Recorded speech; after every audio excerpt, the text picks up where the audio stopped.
নমস্কার বন্ধুরা, রূপা রান্নাঘরে একটি নতুন রান্না ভিডিও সকল বন্ধুদেরকে অনেক অনেক ভালোবাসা দিয়ে স্বাগত জানাই। দেখুন আমাদের এখানে খুব বৃষ্টি হচ্ছে, তাই ভাবছি আজ খিচুড়ি রান্না করব। ঘরে থাকা উপকরণ দিয়ে আমি একটি খিচুড়ি রান্না করব, সেটাই বন্ধুদেরকে শেয়ার করব। প্রায় 11টা বেজে গেছে, বৃষ্টি ছাড়ছে না, অনেক বৃষ্টি।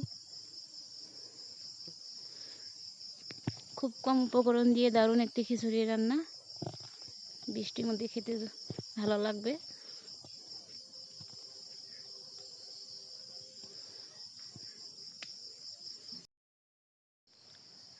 আজ আমি রান্নাটি গ্যাসেই করছি, খিচুড়ি রান্না।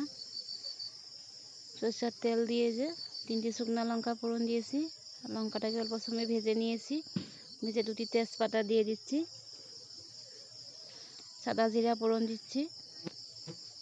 তেজপাতা, শুকনো লঙ্কা আর সাদা জিরাটা অল্প সময় ভেজে নিয়ে জিরাটা কেটে রাখা একটা বড় সাইজের পেঁয়াজ দিয়ে দিচ্ছি। পেঁয়াজটাকে অল্প সময় ভালোভাবে ভেজে নিব। এখন ডুমো ডুমো করে কেটে রাখা আলু আর কাঁচা লঙ্কা দিয়ে দিচ্ছি, দিয়ে আলুটাকে অল্প সময় ভেজে নিব।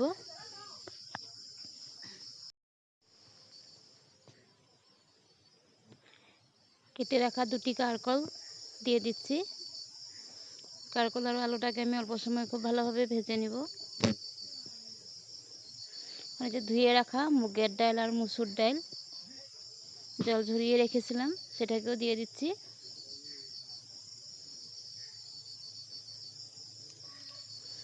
এখন পরিমাণ মতো নুন আর হলুদ দিয়ে দিচ্ছি, দিয়ে সবজির সাথে ডালটাকে খুব ভালোভাবে ভেজে নিব।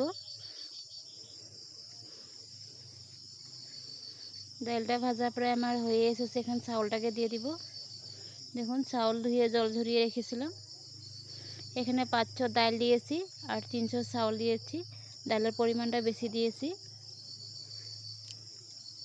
চাউলটাকে দিয়ে ডাল দিয়ে সবজি দিয়ে খুব ভালোভাবে ভেজে নিয়েছি, নিয়ে এখন জল দিয়ে দিচ্ছি। প্রেসার কুকারে দিয়ে দিচ্ছি।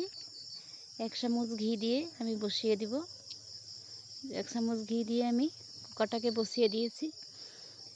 একটা সিটি মেরে নিয়েছি। দেখুন বন্ধুরা, আমার খিচুড়ি হয়ে গেছে। যারা এখন পর্যন্ত স্কিপ না করে ভিডিওটি দেখে গেছে তাদেরকে অসংখ্য অসংখ্য ধন্যবাদ আমার সাথে আর পাশে থাকার জন্য।